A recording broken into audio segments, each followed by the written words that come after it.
Bonjour mes chers étudiants et étudiantes. Donc aujourd'hui on va continuer sur ce qu'on a commencé la dernière semaine, à savoir les 5 forces de porteurs. Donc la dernière semaine on a travaillé sur la matrice SWOT, donc force, faiblesse, menace, opportunité. On a dit que les menaces viennent de l'environnement, les opportunités viennent de l'environnement, les faiblesses et les forces viennent de l'entreprise. Dans la partie opportunités et menaces, on a dit que essentiellement ces menaces et ces opportunités viennent de l'environnement externe. En l'occurrence, on a parlé de PESTEL, l'environnement politique, économique, socioculturel, technologique, écologique et légal.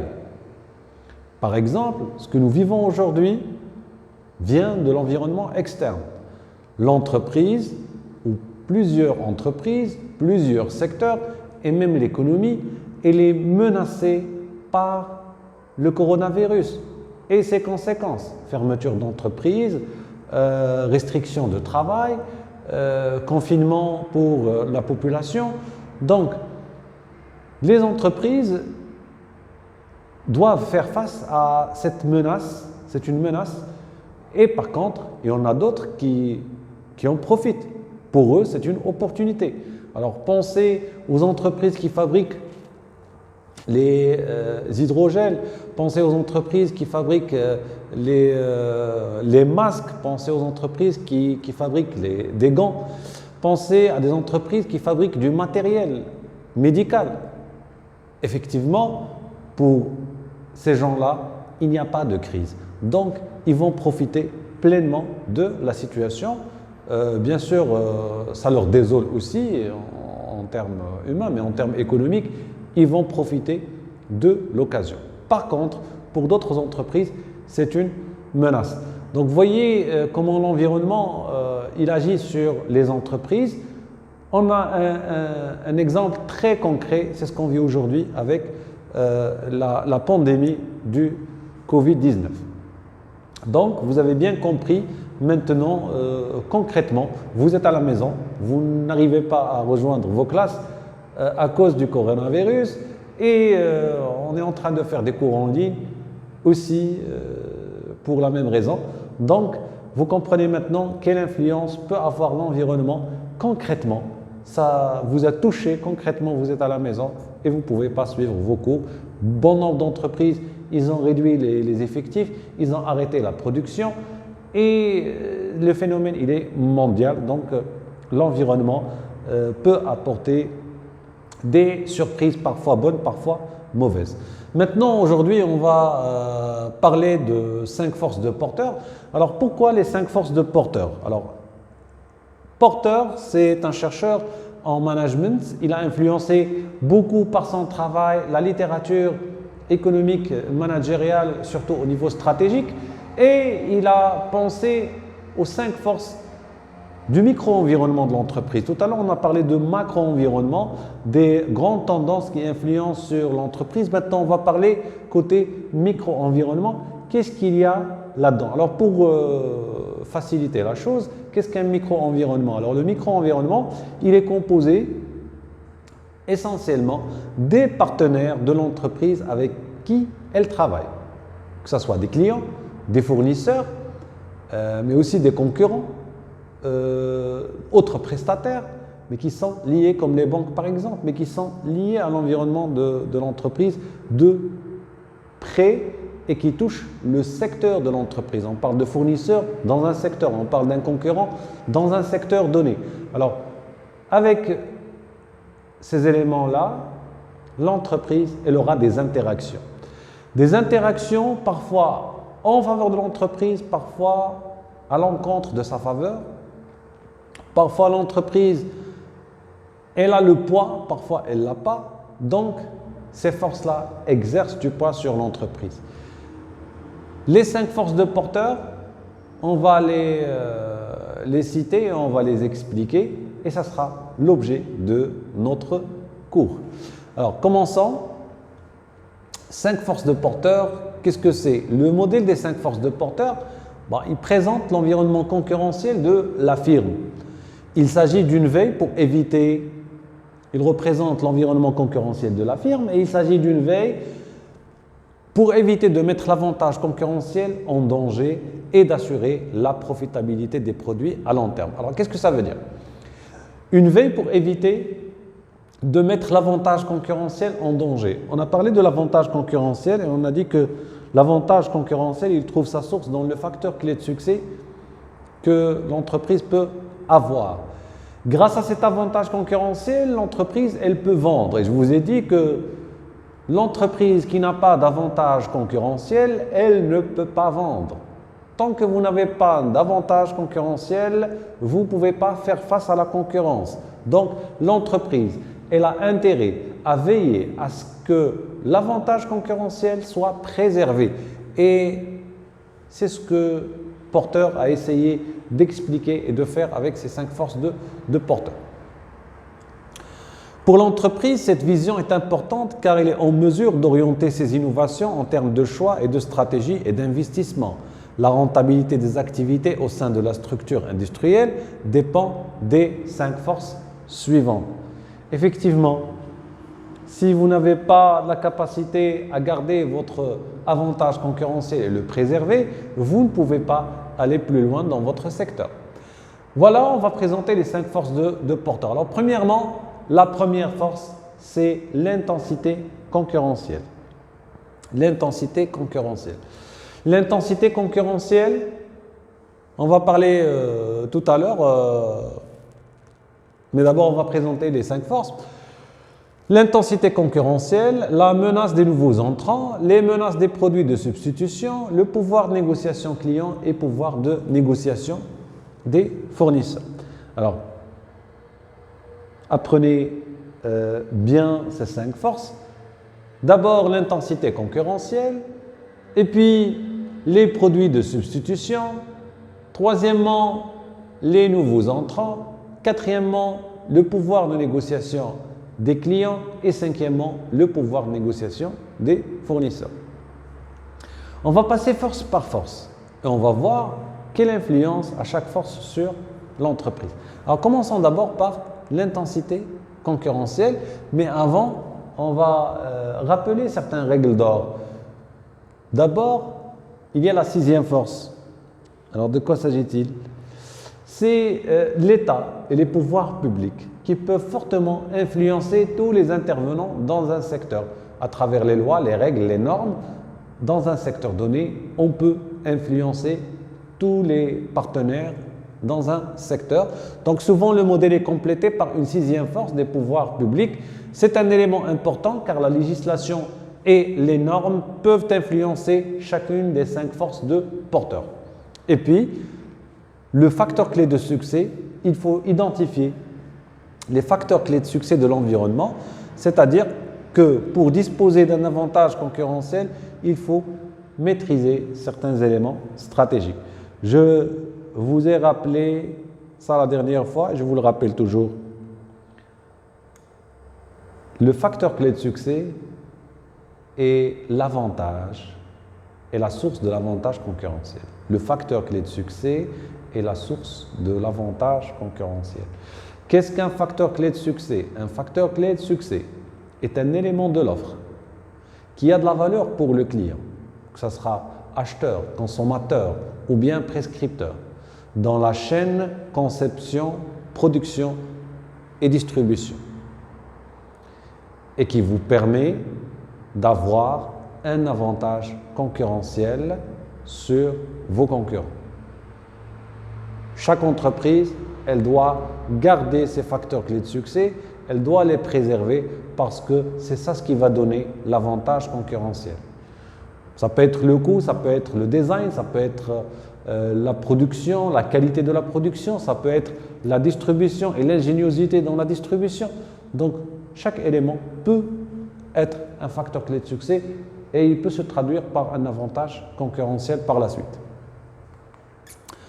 Voilà la présentation donc, des 5 forces de Porter. Donc, vous voyez ici, vous avez les concurrents, vous avez les nouveaux entrants, vous avez les fournisseurs, les clients et les produits de substitution.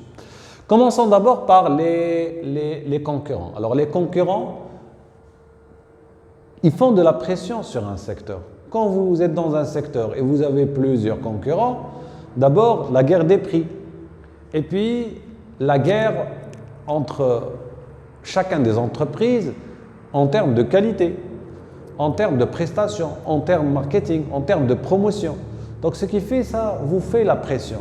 Ça vous ne permet pas de vendre plus à l'aise vos produits, puisque à chaque fois qu'un concurrent il fait un pas, il fait une promotion, ça vous touche directement, indirectement. Donc vous devez faire mieux. Et là, parfois, vous avez la marge et parfois, vous ne l'avez pas. Donc, quand vous êtes dans un secteur où il y a l'acharnement, où la concurrence elle est rude, où vous ne pouvez pas pratiquer ce que vous voulez en termes de prix et en termes de promotion, là, vous êtes contraint de suivre le marché et ça fera la première force de Michael Porter. Deuxième force, les entrants potentiels. Alors de quoi s'agit-il? Les entrants potentiels, ce sont les entreprises qui sont là en train d'attendre à pénétrer un nouveau secteur. Parfois ils sont identifiés, parfois ils ne sont pas identifiés. Mais qu'est-ce qui fait la différence? Si un secteur est ouvert sur les nouveaux entrants, c'est un secteur qui peut subir beaucoup de pression. Je m'explique. Le secteur ouvert sur les concurrents, le secteur ouvert sur les différentes entreprises, c'est un secteur qui subit de la pression. Vous imaginez, vous travaillez dans un secteur, il n'y a aucune barrière. C'est-à-dire, celui qui veut rentrer demain dans le secteur, il le peut. Je veux dire un secteur où il n'y a pas de savoir-faire spécifique, un secteur qui ne demande pas un grand investissement, un secteur qui facilement vous pouvez introduire. Et là, on trouve beaucoup d'entreprises dans ce genre-là. C'est-à-dire, demain, si vous voulez vous introduire dans un secteur, il y a pas mal de secteurs qui sont ouverts, qui ne demandent ni réglementation spécifique, ni un capital minimum, ni une technologie à maîtriser. Par exemple, si vous voulez demain ouvrir un café, vous pouvez l'ouvrir. Il y a des autorisations, mais on ne peut pas les comparer à une autorisation pour ouvrir une banque ou bien pour ouvrir une compagnie d'assurance. Vous voulez demain faire du commerce de la quincaillerie, droguerie, vous pouvez le faire. Mais si vous voulez, par exemple, demain, fabriquer de la peinture, il n'y a pas de barrière réglementaire, mais il y a la barrière savoir-faire et barrière investissement. Donc vous comprenez que si vous êtes dans un secteur où tout le monde demain peut faire ce que vous faites facilement, et vous êtes en danger, vous êtes exposé. C'est pourquoi beaucoup de secteurs essayent de s'organiser, de mettre des barrières à l'entrée, ce qu'on appelle les barrières à l'entrée, pour que demain, leur secteur, il sera protégé.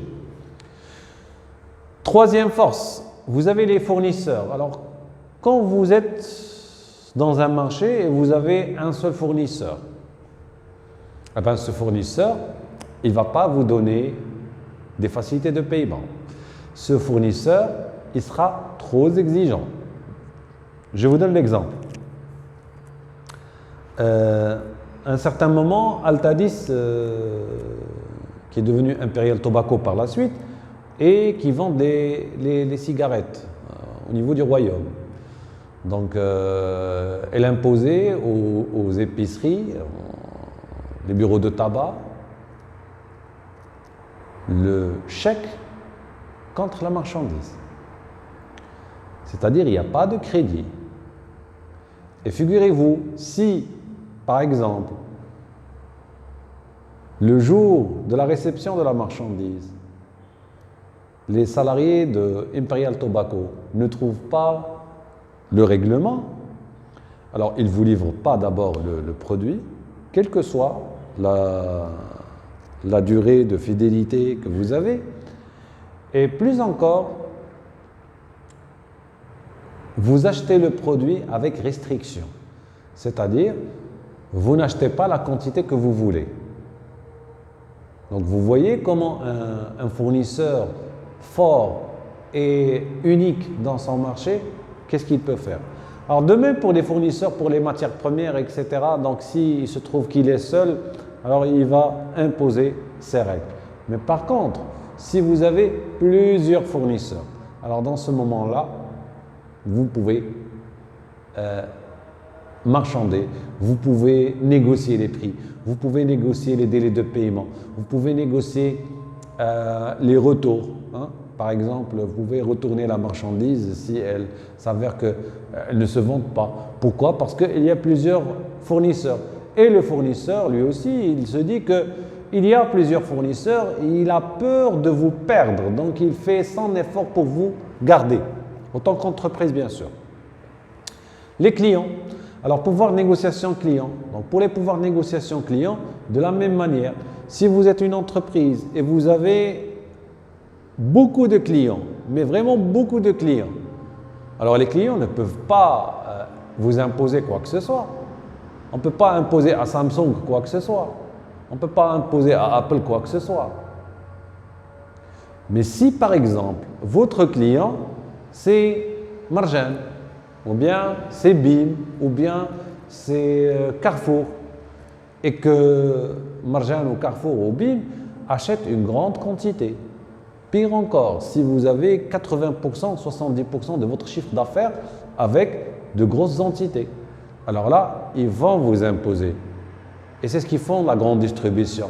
Ils imposent les retours, ils imposent par exemple certaines ristournes, ils imposent une commission arrière, c'est-à-dire une fois que vous terminez l'année, ils comptabilisent le chiffre d'affaires et ils calculent une commission arrière comme ristourne, que vous allez ristourner.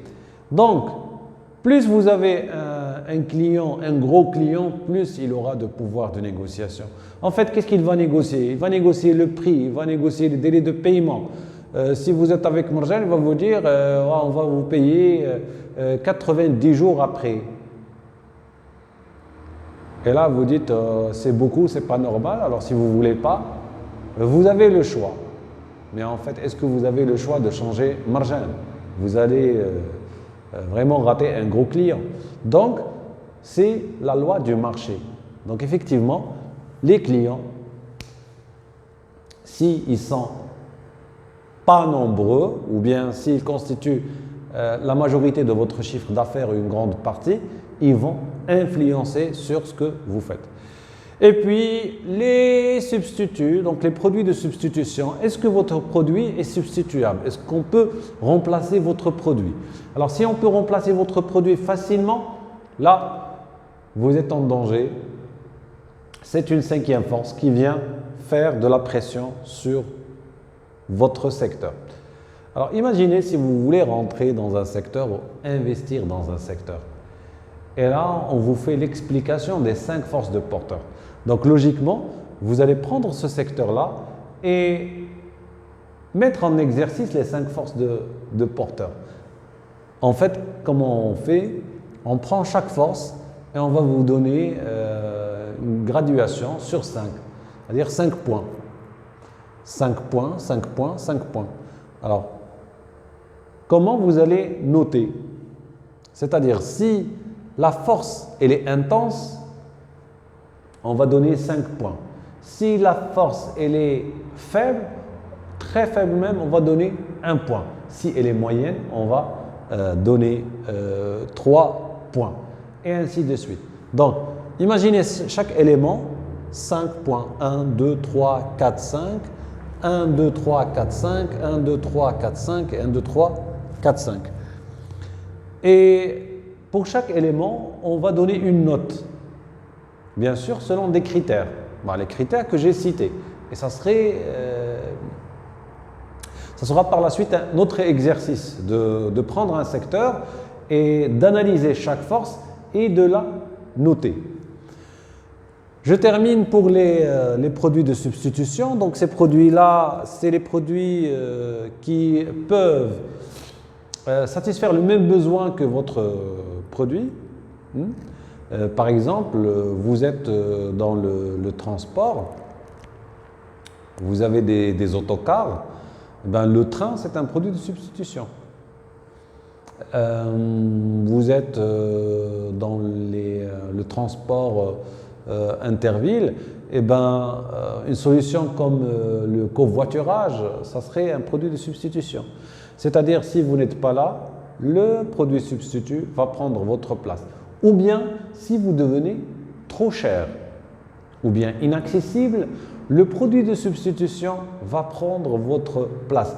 Alors, imaginez que dans votre secteur, il y a beaucoup de produits de substitution. Ça vous fait de la pression. Donc, vous ne pouvez pas augmenter vos tarifs parce que, passé un certain prix, le client va aller chez l'autre concurrent. Donc, voilà la réflexion qu'a fait Porter et qu'on est nous aussi amenés à faire pour chaque secteur. Donc, on va prendre par exemple un secteur économique, le secteur d'activité de l'entreprise, et on va voir, est-ce qu'il y a des barrières à l'entrée? Ou bien si demain une entreprise elle veut investir dans le secteur, est-ce que c'est possible? Est-ce que c'est facile? On va voir côté client. Est-ce que nos clients sont nombreux ou bien ils sont concentrés? Les fournisseurs. Comment est le marché des fournisseurs? Est-ce qu'il est concentré ou bien est-ce qu'il est atomisé? Il y a beaucoup de fournisseurs. Et finalement, les produits de substitution, sans oublier l'intensité concurrentielle. Alors, si par exemple les nouveaux entrants rentrent facilement, ils vont aggraver l'intensité concurrentielle parce que celui qui rentre par ici, il aggrave cette force-là. Imaginez la pression que vous pouvez avoir dans un secteur où ces 5 forces de porteurs, ils sont intenses. Imaginez un secteur où tout le monde peut rentrer et s'investir, où il y a un seul fournisseur ou deux, où il y a des clients qui sont concentrés et des produits de substitution. C'est une situation impossible vraiment pour une entreprise.